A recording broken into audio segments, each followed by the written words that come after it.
Hello, everybody. Welcome to Under the Helmet episode 4. I'm Jonathan Diaz, TK16890, and today's guest is Ron Lares, SL-5928. How's it going, Ron? Good. How are you today? Good. How's everything? I start the same way, especially with what's going on. How's everything going with everything with the COVID-19 situation for you? Well, it could be better. Obviously, wish we were trooping still, but yeah, it's been okay. We're surviving. That's good. Yeah, we just gotta keep our heads up. Definitely. So, the question that you've probably gotten asked more times in your whole life: how'd you get into Star Wars? Okay, that was on December 28th, 1976. 5 months before I actually saw the movie. It was my 17th birthday, and because my birthday is right after Christmas, my parents would just give me cash and say, go do what you want to do. Mm-hmm. So at that time in my life, I was a very voracious reader. I always had a book with me. Mm-hmm. And I went to the local mall, Sunrise Mall, and I went to the bookstore, and I had a list of books that I wanted to buy, and I got about half of them after the holiday season, of course. The more popular stuff was already gone. And I was getting ready to leave, and I see one of the guys who worked at the store coming by with one of those little wheelie carts they have Mm-hmm. with new books, and he was heading right for the science fiction section. So I follow him, and I see he puts this book out, this very copy. Wow, that's your original copy. That's my original copy, bought on December 28th, 1976. That's amazing. At that time, I had my driver's license, but I didn't have a car yet, so I had to ride the bus home. While riding on the bus, I started reading this. I did not stop until I finished the book. Then I started reading it again. Shortly after that, they had the teaser posters coming, in the theaters saying May 25th, a long time, galaxy far, far away, coming May 25th. And that was all that it was. It didn't even have the title Star Wars on the teaser posters at that time. Well, I knew it was coming. And I told all my friends, we got to see this movie. If it's half as good as the book, it's going to be fantastic. Unfortunately, I couldn't go on May 25th because I had to work. And the next date that I had available was Saturday, May 28th. My friend Arthur and I went to the Lowe's Astor Plaza in Manhattan to see a 7 a.m. showing. Wow. I watched 3 showings in a row before the ushers kicked us out. We would go to the bathroom between showings and come back out, picking up popcorn or whatnot at the concession stand and going back to our seats. And like I said, we watched 3 showings in a row before the usher said, listen, I let you guys get away with it 3 times. You got to leave. I would have stayed there all day. He exceeded the vision I had when I read the book, way, way beyond. And I was a fan since. I started my first Darth Vader costume that day. Wow. Terrible. So you were doing the costume thing before even 501st was. Oh yeah. Well, I used to cosplay anime characters years and years ago, but that's another story. But yeah, I was a senior in high school in 77, I mean.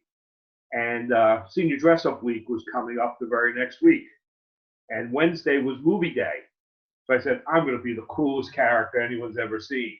And I badgered my mother, who knew how to sew, to make me a jumpsuit, a black jumpsuit and a black cape. I'll do everything else. Thankfully, no pictures survived of that suit. It was awful. But I only had 2 reference pictures at that point in time. Yeah, and then it wasn't like today where you can get 1,000 reference pictures from anywhere you want. Lucas didn't release any reference pictures of any of the characters until after the movie premiered. He wanted everybody to be a surprise. Yeah. And I even had a copy of Starlog. I don't know if you've ever heard of that magazine. I do know Starlog, yeah. Yeah, I had the copy that came out the week before the movie came out. Well, it was that month. It was the May issue. But it came out just the week before the movie came out.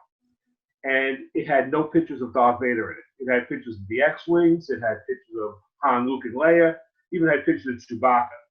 But nothing of Vader, nothing of the droids. He wanted them all to be a surprise. So Star Wars was keeping it tight-lipped from day one whenever Yeah, they released a movie. Lucas knew what he wanted to do, and he did it well. And that is how I fell in love with Star Wars. That's awesome. I Well, have, all except for A New Hope, I have seen every Star Wars movie first showing on opening day. that's amazing. Yeah, So let's travel into the future of your Darth Vader journey. How did you find out about the 501st? When did you first hear about the 501st and get involved with that? that was about 14 years ago or so. Like I had said previously, my daughter and I used to cosplay anime characters, and we would try to pick characters in the same show. Like, I don't want to say father-daughter, but an adult male and teenage girl. And we went to Icon that year, which used to be held out at Stony Brook University, and we were cosplaying as characters from Neon Genesis Evangelion. I don't know if you know anime. Love that show. I was just binge watching it for my quarantine. I was Gendo, and my daughter was Rei Ayanami in the plug suit. Awesome. Yeah, it was great. They were great costumes. I was a lot skinnier then. But anyway, we had done the trade room floor, which I don't know if you've ever been to Icon. I've never been to Icon. Okay, it was at Stony Brook University, and the trading floor was in the gym, on the gym floor, and you had to go up these stairs to get to the upper level, which was like a snack bar area, to get outside. And we were heading out to one of the other classrooms, so it took up a large portion of the campus. We were heading to the anime showing room to see a couple episodes of Evangelion. We thought it'd be cool. We're in costume, whatnot. Reading, and all of a sudden I see two stormtroopers walk by me. And I look at them, and I look at my daughter, and I go, those are the best costumes I have ever seen. Ever. Let's follow them. So we follow them through, and these guys are wandering all over the place. And they finally wind up at these tables with other stormtroopers, sand troopers. I don't really remember the characters that were there, but they were sharing a table space with the Rebel Legion, and they had a 3PO, which was Ruby at that time, and a couple Jedis, X-Wing pilots, whatnot. And they started handing me all sorts of brochures, trading cards. Oh yeah, you want to join us? You'll be a great Darth Vader. I put all this stuff in my swag bag and leave. Go see the Evangelion episodes and go home. Take that bag, take out whatever I purchased, and threw the bag in my desk drawer and forgot about it. About 10 years ago, I was cleaning out my drawer and I saw this stuff. I said, oh yeah, I remember them. I started doing some research, and that year, my wife, for our anniversary, bought me the Ruby's Deluxe Darth Vader. Now, if you know the Ruby, the Ruby Supreme, not the Deluxe, the Ruby Supreme Darth Vader. And I thought I could get into the 501st Legion with this. Just put it on, I'm in. $600 costume. This'll work. Well, I find out that it's not even close to acceptable. Yep. So I start researching. I did not find the Sith Lord detachment until after I was actually approved by Lou, Darth Voorhees in the 501st world. But I did my research, bought the parts. It took almost 2 years to get everything together. Yeah, so like I said in past episodes to some of the other guys, for people who don't know, being in the 501st you learn a lot about patience. It's a long time to get things. Yeah, they definitely learn patience. And like I said, it took about 2 years to gather all the parts together. The worst part, believe it or not, was the leather bodysuit. Yeah, I hear that. That's like one of the hardest things to get for Vader. Well, back then, we have more resources now. If you're going to build with this knowledge, this is what knowledge I wish I had before. The detachments for the different costumes, like whitearmor.net, Wolf's High Speed PD, Sith Lord Detachment, Crate Clan, all those, they are invaluable sources of information, which I would have had my suit done a lot faster if I had known about them beforehand. It would have been a lot less heartaches, and I wouldn't have had to replace basically everything on my suit.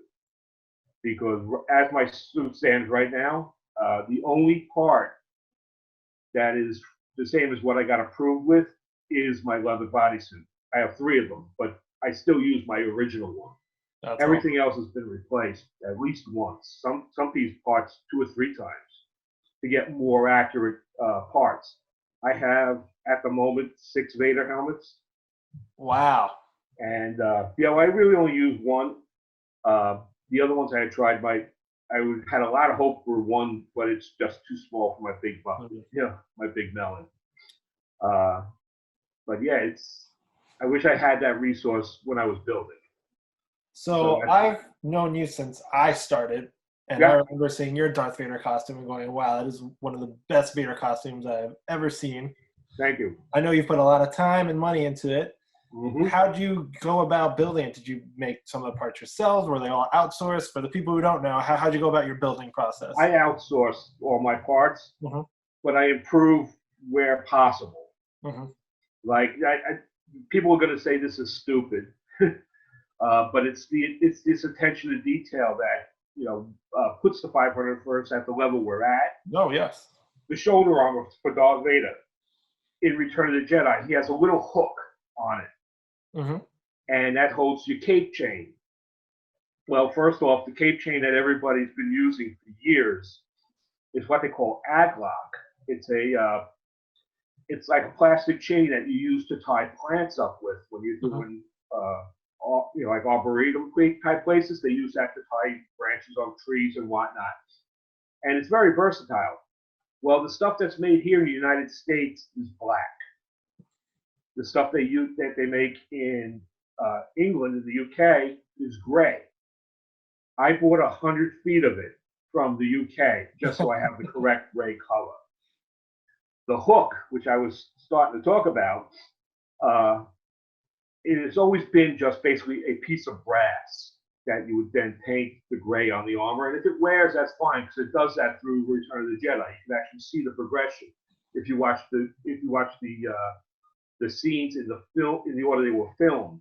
You'll see it all starts the same gray as the centerpiece of the armor, Hmm. and as it goes through the filming schedule, it gets more and more worn and more brass was shown. So for years, people thought that it was brass. It was just totally brass. After something like a 30-page argument on the SLD, everyone decided yes, it was painted, and then it wore off. But anyway, everyone would just basically use this tab of brass. It was a solid piece. But if you look at it on the film, it's not. It's actually like a wire. And I did a lot of research online, and what it actually is curtain hooks. Oh, wow.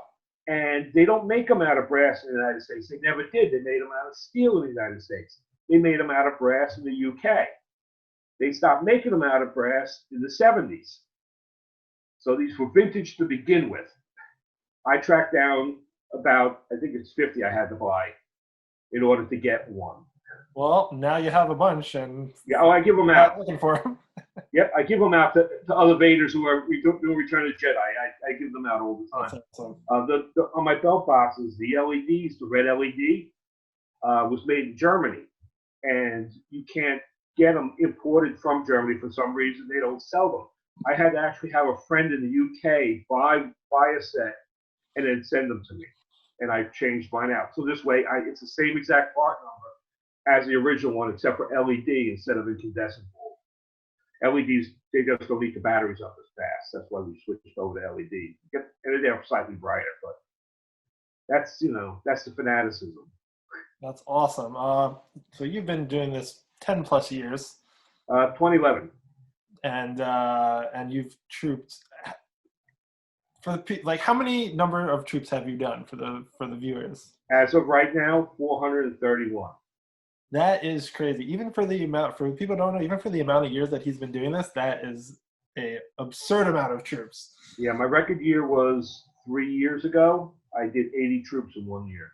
So we know you've probably done every troop under the sun. What has been some or one of your most rewarding experiences trooping? The hospital visits. They get you.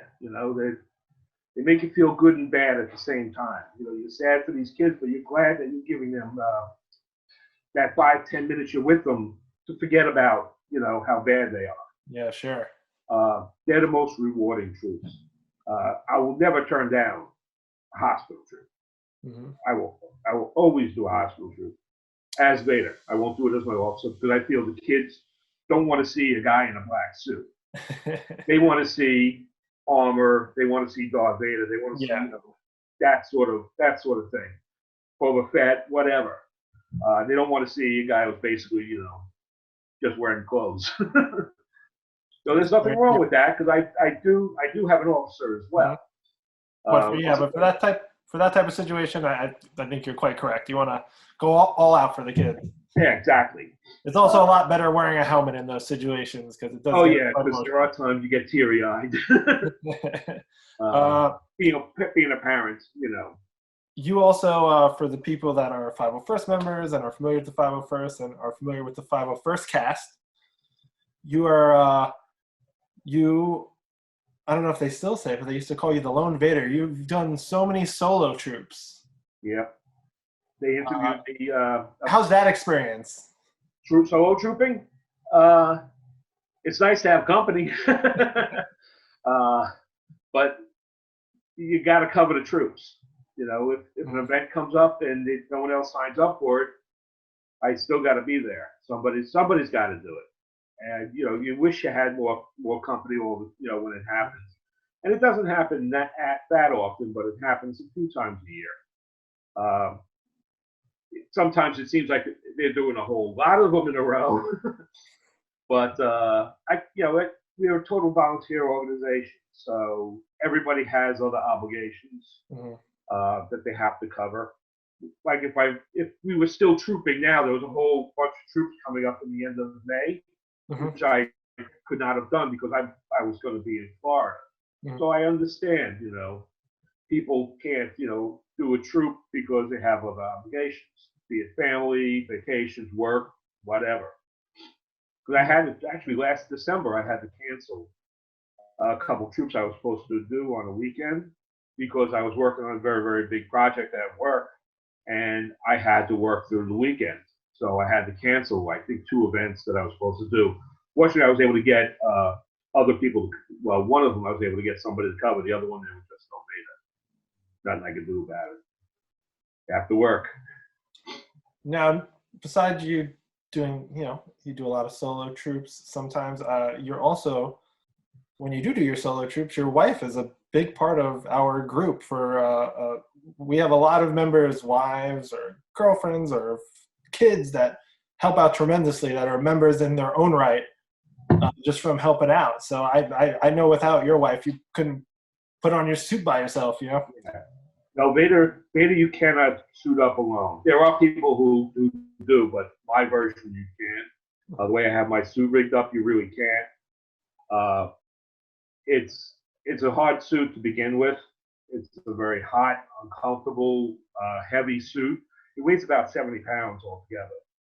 And it takes about 15 minutes to put on.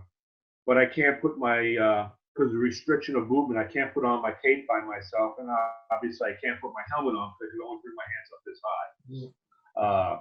So my wife, I have to have a squire. And fortunately, my wife is very, very helpful, and she doesn't mind squiring. She's also a photographer. She takes, yeah, I was just about to say, yeah, not only that, she has done some amazing photos for us. Yep.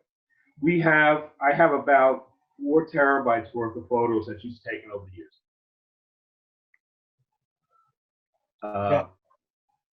So yeah, that's a lot of pictures. She's on her 3rd digital SLR.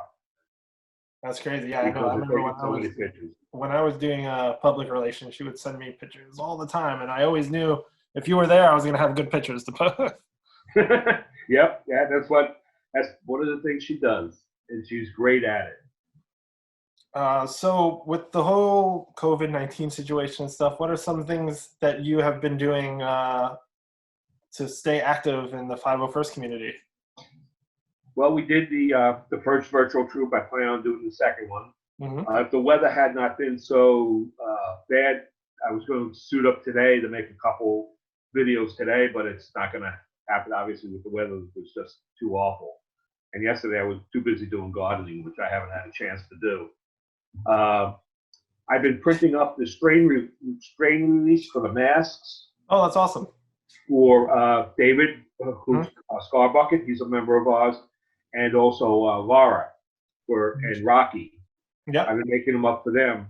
I've made probably about 200-300 of them with my 3D printer. And yeah, well, I started before I leave work. My wife, because she's not working right now through this, she takes over during the day and takes, when the print's done, she takes them off and starts the next print. And we keep doing that during the day. We do about 30 a day because they take about 2.5 hours to print 5 on my printer. It's not the biggest, not the fastest, but it does its job. As long as it does its job. And that's another thing with all the creative people in the 501st. Oh, yeah. And we have 3D printers and people that can sew and make things. It really helps in this situation, and people can put their creativity to good use, making masks and other things that are much needed in the medical field. Yep. We're trying to help, and I guess that's an extension of why I'm in the 501st. I want to give back. Because I can't give back through the 501st, I'm doing this instead, and it's helping. I think. That's awesome. And for one of our last questions here, we asked what's your most rewarding troop. What is the craziest thing you've gotten to do because of the 501st? Like, just one of the most extraordinary things, opportunities you've gotten because of the 501st. You were there at that troop when Weird Al Yankovic at Radio City Music Hall. That was an amazing day. That was an unbelievable day. Unfortunately, I don't know if you remember this, I almost didn't make it. Yes, I do remember that now that you mention it. Yeah, I left my house 6 hours really late, yeah. To be there. And I got there, about a half hour before we had to be on stage? Yeah, because we were there super early setting up things, and we were like, where's Ron? Where's Ron? Yeah, unfortunately, the way the traffic was that day, I got stuck trying to get through the Queens Midtown Tunnel. And we basically sat still for 4 hours. We didn't move an inch. Oh, man. Well, you made it, which was good. And, I mean, just being on that stage and seeing that crowd was an amazing experience. Yep. That was one of probably the most amazing, events I've ever done. But I've done Weird Al 5 times, so. Oh, man, yeah, you have me beat. I think I did 3 times. 3 times. Yeah, I was hoping to do it when he was at Forest Hills, but unfortunately, one of the elevators in the Garrison got it for me. That would have been all the ones I had to do, because I don't think he's going to do Chase Stadium at all. Not Chase Stadium anymore, but I don't think he's going to do that big an event. But I would have loved to have done Forest. Well, I think we had the opportunity to do one of the coolest Weird Al shows. Oh yeah, Radio City Music Hall. Yeah, that was unbelievable. That was a fantastic place to see it. And, Well, thank you, Ron. Not a problem. Let's see what videos you make for the next virtual troop coming up. That's May 2nd, right? Yeah, May 2nd. I already got the one for the young man whose birthday we're also doing videos for. Yes. I got it planned out here. I just have to film it. Well, we can't wait to see you. Yeah, can't wait to see your videos, Ron. Thank you so much for joining me and doing this. What? Oh, I said thank you so much for joining me and doing this. Not a problem. Hi, Jonathan. Hey, how's it going? It's Mama Bear. It's Mama Bear. How are you? Good. Good. But yeah, so thank you, everybody. No problem. Big thanks to Ron and Vicky for doing this, and thanks, guys. I can't wait till we troop together again. Yeah. All right, see you guys. All right, see you later.